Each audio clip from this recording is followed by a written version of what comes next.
America में राष्ट्रपति चुनाव संपन्न हो चुके हैं।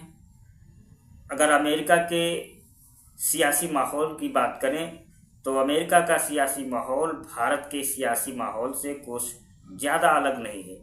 अमेरिका में भी नेता चुनावी मौसम में, चुनावी माहौल में राजनीतिक पार्टियां बदलते रहते हैं। भारत में तो ऐसे कई उदाहरण देखने को मिल जाते हैं जब चुनाव के ऐन वक्त पर कई नेता पाला बदल लेते हैं।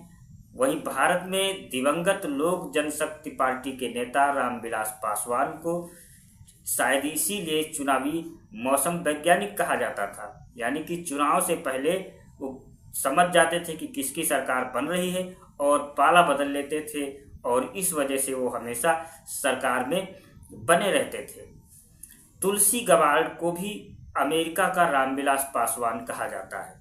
2013 से 2021 तक डेमोक्रेट से कांग्रेस वुमेन रही गबार्ड चुनाव से पहले पाला बदलते हुए रिपब्लिकन ज्वाइन कर लिया था।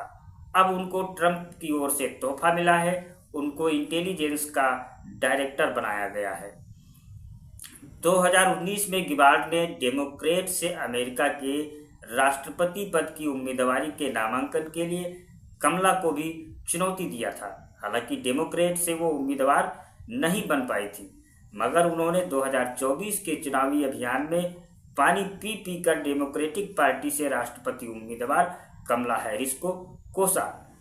अब अमेरिकी चुनावी मौसम विज्ञानी गबार्ड को नवनिर्वाचित राष्ट्रपति डोनाल्ड ट्रंप ने चुनावी तोहफा दिया है।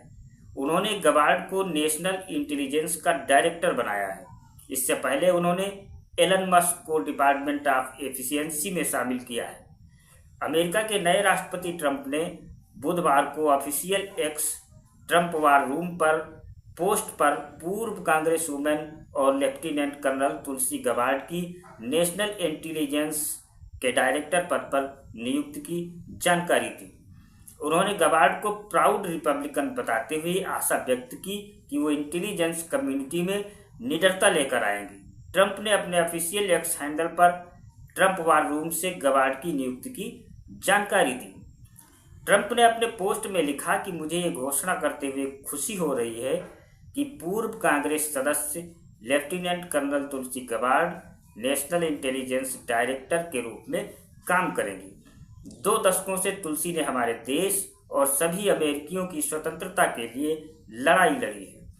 डेमोक्रेटिक राष्ट्रपति पद के लिए उम्मीदवारी के लिए नामांकन करने की वजह से उन्हें दोनों दलों में समर्थन प्राप्त है। अब वो एक प्राउड रिपब्लिकन है और मुझे पता है कि तुलसी हमारे खुफिया विभाग में अपने शानदार करियर में निडरता की भावना लाएंगी, हमारे संवैधानिक अधिकारों की वकालत करेंगी और ताकत के माध्यम से शांति सुनिश्चित करेंगी। तुलसी हम सभी को गौरवान्वित करेगी। तो आइए जान लेते हैं कि तुलसी गबार्ड कौन है। तुलसी गबार्ड रिपब्लिकन पार्टी ज्वाइन करने से पहले डेमोक्रेटिक नेता रह चुकी हैं। उन्होंने डेमोक्रेटिक पार्टी से 2013 से 2021 तक हवाई आइलैंड के दूसरे कांग्रेशनल डिस्ट्रिक्ट का प्रतिनिधित्व किया।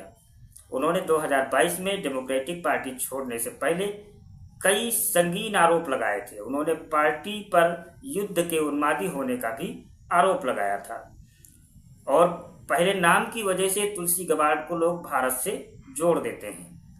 उनका पहला नाम हिंदू धर्म से संबंधित है।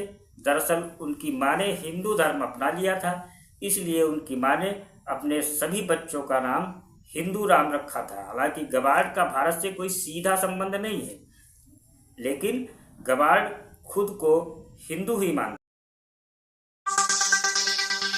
हैं।